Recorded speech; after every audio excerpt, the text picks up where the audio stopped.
5 langkah praktis menuju kebahagiaan menurut Al-Farabi. Bagi sebagian orang, kebahagiaan tampak seperti kupu-kupu yang dikejar dari bunga ke bunga. Namun, dalam pandangan Al-Farabi, kebahagiaan bukan sesuatu yang dikejar di luar diri kita, melainkan dibangun di dalam diri kita, di dalam jiwa kita. Ia adalah kesempurnaan manusia sebagai makhluk yang berakal.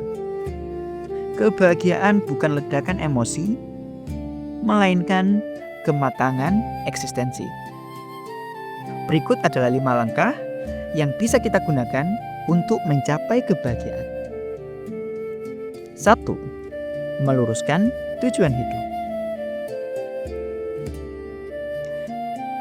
Langkah pertama adalah mengubah cara pandang kita tentang apa itu bahagia. Banyak orang mengira bahagia itu identik dengan kenyamanan materi atau pengakuan sosial. Padahal semua itu bersifat sementara. Al-Farabi mengajarkan bahwa kebahagiaan sejati adalah kesempurnaan jiwa. Secara praktis, ini berarti kita perlu bertanya ulang, apa tujuan hidup saya? Apakah tujuan hidup saya hanya bertahan dan menikmati, atau berkembang dan menyempurna? Meluruskan tujuan hidup membuat arah perjalanan menjadi jelas. Tanpa arah, seseorang bisa sangat sibuk tetapi tidak pernah sampai kemanapun. 2. Mengembangkan akal melalui ilmu. Bagi Al-Farabi, akal adalah mahkota manusia. Kebahagiaan lahir ketika akal berkembang dari potensi menjadi aktual. Artinya, manusia harus belajar, harus berpikir, dan harus merenung.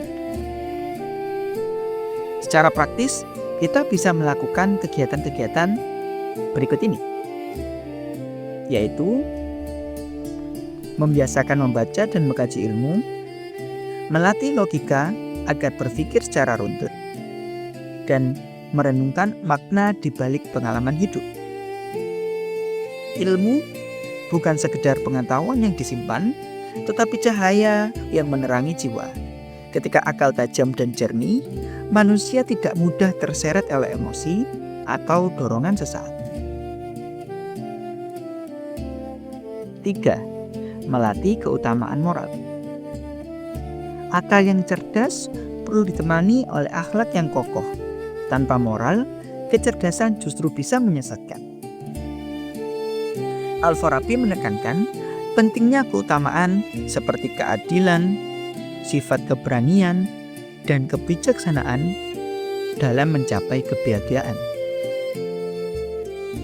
Dalam kehidupan sehari-hari, ini berarti pertama, seseorang harus bisa mengendalikan amarah, bersikap adil dalam keputusan sekecil apapun, dan memilih kebaikan jangka panjang daripada kesenangan sesaat. Latihan moral adalah proses bertahap. Ia seperti membentuk otot dalam batin. Semakin dilatih, maka semakin kuat.